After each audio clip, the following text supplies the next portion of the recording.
नमस्कार। क्या भारतीय शेयर बाजार का 2 साल का सूखा आखिरकार खत्म हो गया है? क्या निवेशकों के दिन अब पूरी तरह से बहुरने वाले हैं? कल जो बाजार में हुआ उसने पूरी दुनिया को चौंका दिया है। शुक्रवार की उस जबरदस्त तेजी के बाद सोमवार को भी बाजार ने वो रफ्तार पकड़ी के देखने वाले देखते रह गए।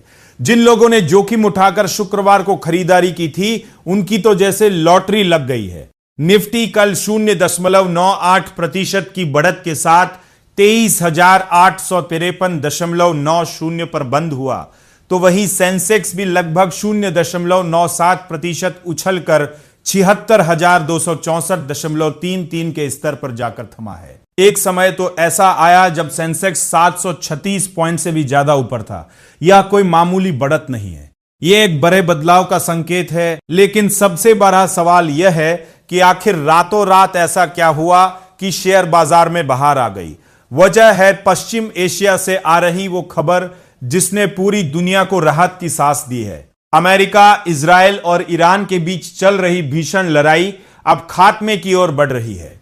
शांति समझौते का एक ऐसा फ्रेमवर्क तैयार हो गया है जिस पर आने वाले शुक्रवार को स्विट्जरलैंड में हस्ताक्षर होने वाले हैं। जैसे ही यह खबर आई कि अमेरिका ने ईरान के बंदरगाहों की नाकेबंदी हटा ली है और दुनिया का सबसे महत्वपूर्ण हॉर्मुज जलमार्ग फिर से खुलने जा रहा है, भारतीय बाजार ने गहरी और चैन की सांस ली। इसी का नतीजा है कि कल आप सेंसेक्स और निफ्टी में ये ऐतिहासिक उछाल देख रहे हैं। बात सिर्फ बाजार की बढ़त तक सीमित नहीं है, असली धमाका तो कच्चे तेल के बाजार में हुआ है। ब्रेंट क्रूड का दाम सोमवार को देखते ही देखते 4% तक गिर गया और अब यह $84 के करीब पहुंच गया है। कच्चे तेल की कीमतों में आई इस गिरावट ने भारतीय अर्थव्यवस्था की 2 सबसे बड़ी चिंताओं को खत्म कर दिया है।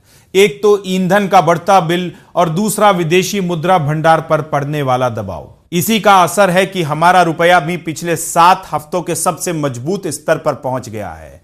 अब $1 की कीमत 94.4625 रुपए हो गई है, जो भारतीय करेंसी की ताकत को दर्शाता है। विदेशी निवेशकों का रुख भी अब पूरी तरह बदलता दिख रहा है।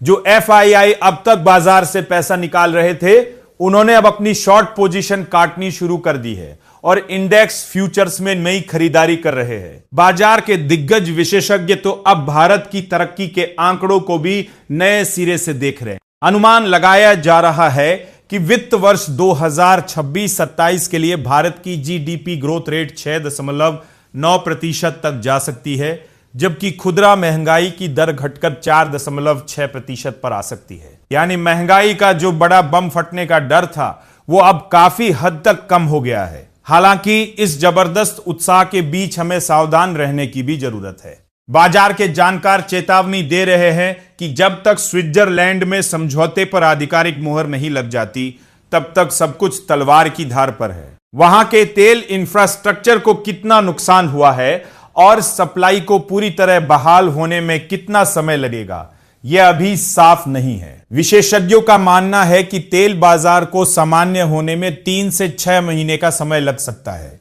लेकिन इस बीच कोई भी नकारात्मक खबर इस पूरी रैली पर पानी फेर सकती है।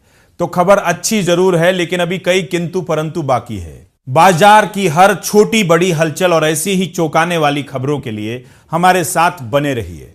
अगर आपको यह विश्लेषण पसंद आया हो तो इस वीडियो को लाइक करें, अपने दोस्तों के साथ शेयर करें और हमारे टेकनेट इंडिया चैनल को सब्सक्राइब करना बिल्कुल न भूलें, ताकि आपसे कोई भी बड़ा अपडेट छूट न जाए। यह वीडियो सिर्फ एजुकेशनल मकसद के लिए है। इन्वेस्ट करने से पहले कृपया अपने फाइनेंशियल एडवाइजर से सलाह लें।